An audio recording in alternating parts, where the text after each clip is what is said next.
Senator Okongo Mugeni.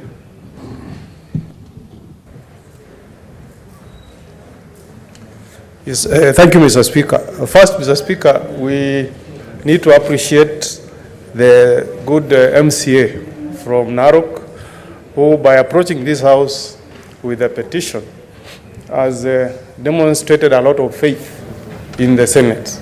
You know, Mr. Speaker, for an elected MCA to elect between National Assembly and the Senate and choose Senate, it demonstrates the kind of faith that Kenyans have on this House called Senate.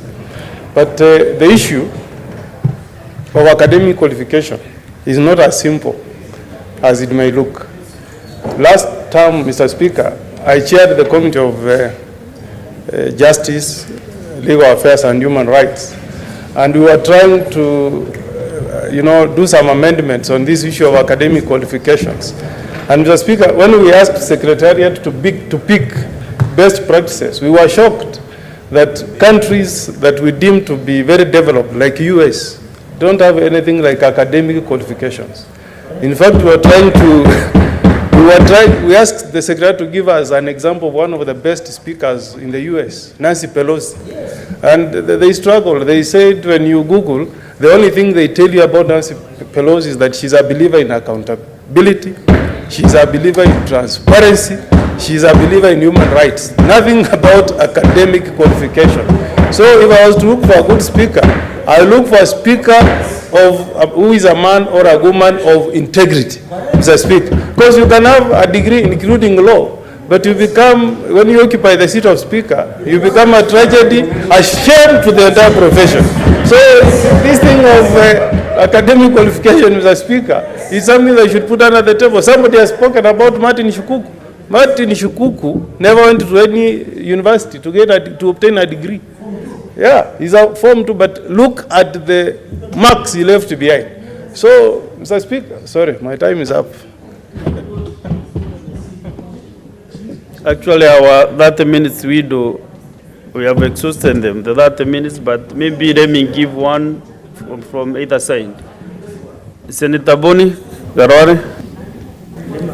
Thank you, Mr. Speaker. Mr. Speaker, looking at the Constitution of Kenya, it has specified that the Chief Justice must be properly schooled in law, one arm of government. The other arm of government, the executive, the president must have a degree. What would be wrong in insisting that the third arm of parliament, speakers, must have a degree? It's important that they have a degree. Mr. Speaker, Kenya has come of age. We have a lot of graduates on the market in all fields.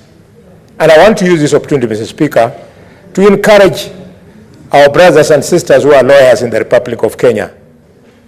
Don't be afraid of other professionals from other disciplines. If you come here and you're a lawyer, you want to be a speaker, Edwin Sifuna, you will compete with professionals from other disciplines. If you are better than them, if you are better than economists, if you are better than engineers, than surveyors, of course you have no chance against doctors, you will prove it. Mr. Speaker, I therefore want to agree with the petitioner that we should insist that only lawyers at the county level and at the national level should be speakers. And I want us to teach our children that Mr. Speaker, that when we insist on academic qualifications, it is not because we are looking down upon those ones who don't have education to that degree. We are just simply using it to say that if you must fly a Dreamliner, you don't use a Matatu driver. Thank you, Mr. Speaker.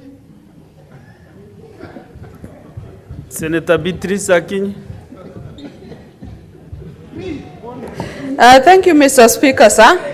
Mr. Speaker, from the word onset, I want to support the petitioner and to clearly say that a speaker must have the required education standards, Mr. Speaker. One of us has talked about the only requirement to have been proficiency in 2 languages. But Mr. Speaker, language is a skill one could learn just by heart, and it does not depict a scope that is required to oversee an assembly. Mr. Speaker, I disagree that a speaker must be a lawyer, as Senator Sifuna says. My late friend and mentor, the late Honorable Joshua Ojode, I can share with you, cautioned some of us about 2 groups of people one must be worried about in our communities. One of them was a lawyer, and the second one was a KANU member. I do not know for what reasons, but coming to it today, I think, Honorable Speaker, we only need education for one to be a speaker, and that education must be a higher education, Mr. Speaker, sir, because education opens your scope, your application, and the way you comprehend issues.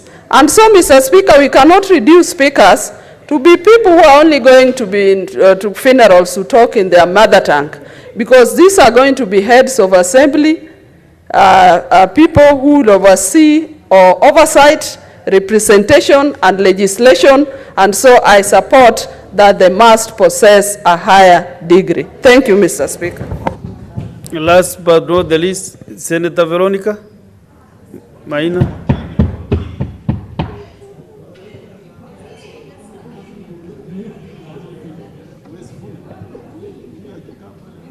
Sir, thank you for this opportunity. I want to support the petition that is before the floor of this House, Mr. Speaker. There are certain things and certain aspects and certain principles that are learned by lawyers in college, which may not be learned in other disciplines or in other degrees, Mr. Speaker. One of them is in decision-making, basic fundamental principles of upholding. Listen through, good people. Let me finish, Mr. Speaker. What is your point? And I'm supporting the petition. It is not